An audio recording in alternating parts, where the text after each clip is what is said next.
अपने पसंदीदा शो के फुल एपिसोड देखने के लिए अभी डाउनलोड करें दंगल प्ले ऐप।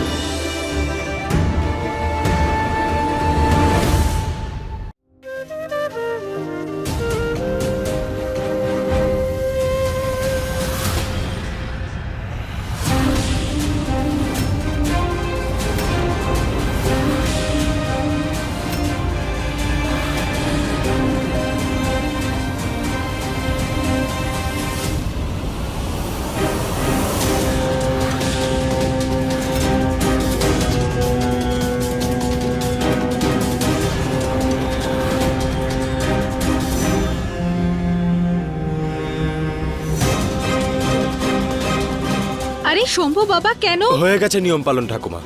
এই নাও ঠাকুমা, পেয়ে গেছি আংটি।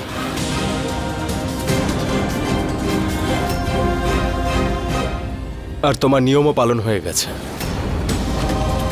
যদি আর কিছু থাকে তাহলে বলে দাও, এবার আমরা নিজেদের রুমে যাব। আরে শম্ভু বাবা, কেন তাড়াহুড়ো করছো? এখনো তো নিয়ম বাকি আছে। মানে আমি বলতে চাইছি ফুলসজ্জার নিয়ম। দুই ছেলের ঘরই না দারুণ সাজিয়ে এসেছি, যেই দেখবে না মন ভালো হয়ে যাবে। হ্যাঁ,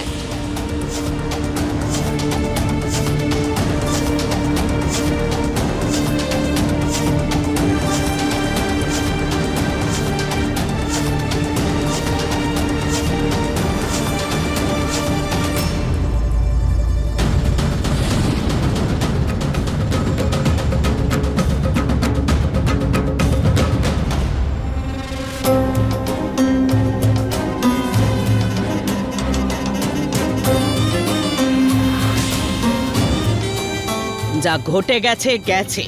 এখন তুই এই পরিবারের বৌমা। নথ খোলার নিয়মের দাগ আর লাঞ্ছনা বাইরে রেখে এসেছিস তুই, বুঝেছিস? কিন্তু বড়মা, সবার বিরুদ্ধে গিয়ে আমি তোকে সুযোগ দিয়েছি। আজকের পরে প্রত্যেক দিন তোর একটা করে পরীক্ষা হবে। নাক কাটাবি না আমার, নয়তো তোর নাকের ফুটো দিয়ে বন্দুকের গুলি চালাবো আমি।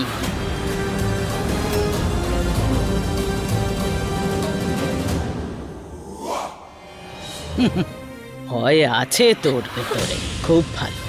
নে এবার আশীর্বাদ নে।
সারা জীবন আমি কত চেষ্টা করেছি এই ধরনের মহিলাদের থেকে দূরে থাকার, আর আজকে সেই মেয়ে আমার রুমে।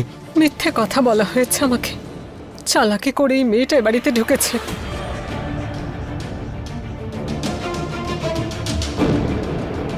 কথা দে তুই আমাকে, তোর আর মহুয়ার সম্পর্ক শুধু নামেই থাকবে।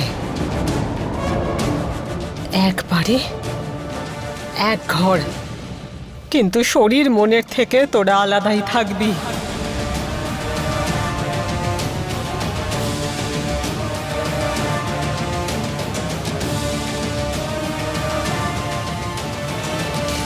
তুই যদি আমাকে মা মনে করিস, তাহলে ওই মেয়েটাকে কখনো স্ত্রী বলে মানবি না। কথা দে আমাকে, কথা দে।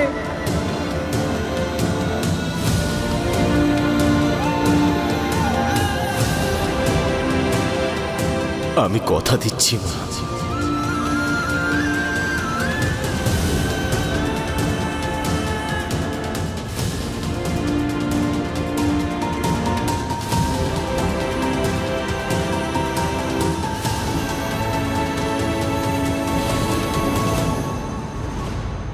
সব খারাপ নজর কেটে যাক আমার ছেলের উপর থেকে।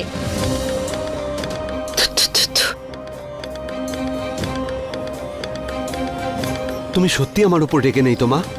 আরে আমি কেন আমার ছেলের উপর রাগ করে থাকবো? হ্যাঁ, বাবা আর তোমার বিরুদ্ধে গিয়ে আমি এইসব বাবলির সাথে আমি যে বিয়ে করলাম।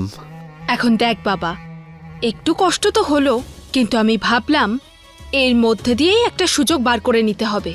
তাতে কি এমন ক্ষতি হবে? কেমন সুযোগ? আয় বস, আমি বলছি। এখন দেখ, শম্ভু কার ছেলে? একজন নথ খোলা মহিলার, আর এখন ওর বউকে একজন নথ খোলা মহিলা। বুঝতে পারছিস তো তুই? শোন, আগে থেকেই একটা বদনাম ছিল, এখন আর একটা হলো। এখন লোকে ওকে যদি না মেনে নেয় তাহলে পড়ে থাকলো কে? বুঝতে পারছিস আমার কথা? মা, আমার তোমার আশীর্বাদ দরকার। শম্ভু দাদার নামে কোনো খারাপ কথা নয়। আরে তাহলে নে না আমার আশীর্বাদ। আমার ছেলে অনেক দিন বেঁচে থাকুক, খুব ভালো থাকুক, আর এসব নাটক টাটক ছেড়ে দিয়ে না বাড়ির কাজে হাত লাগা। মা। কি মা? আরে মায়ের সাথে সবাই গিয়ে বস, বাবলির সাথে মিলেমিশে থেকে এই পরিবারকে উত্তরাধিকার দে। এবার দেখ, শম্ভু তো আর এখানে বেশি দিন নেই, তাহলে পড়ে থাকলো কে? তুই তুই তৈরি হয়ে থাক, যেই সুযোগ পাবি না তোকে কিন্তু রাজসভায় গিয়ে বসতে হবে, বুঝেছিস তো? প্রথমে নিজেকে ভালো স্বামী হিসেবে প্রমাণ করি, তারপর ওই গতির ব্যাপারে ভাববো। মা, এসব ছাড়ো, আমি আসছি। আরে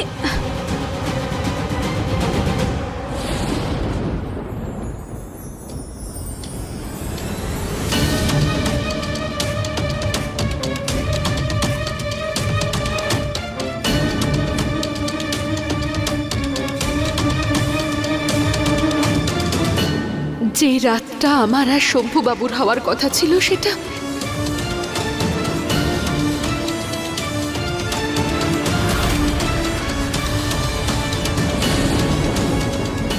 আজ অন্য কারোর সাথে কাটাতে হবে।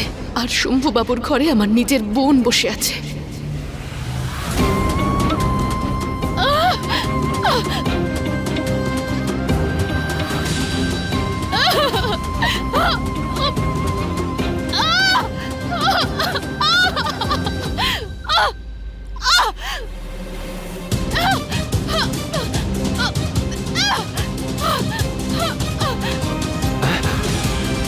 বাবলি,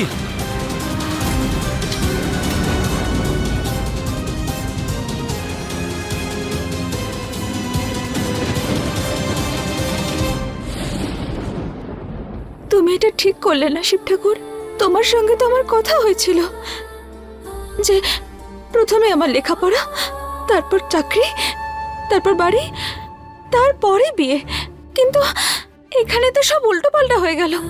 আর তার উপর বাবা হাসপাতালে রয়েছে, আর আমার দিদির জীবনটাও একদম ছন্নছাড়া হয়ে গেছে। এসব কেন হচ্ছে শিব ঠাকুর? তুমি আমার কত পরীক্ষা নিতে চাও বলো? কত? फुल एपिसोड देखने के लिए अभी डाउनलोड करें दंगल प्ले ऐप।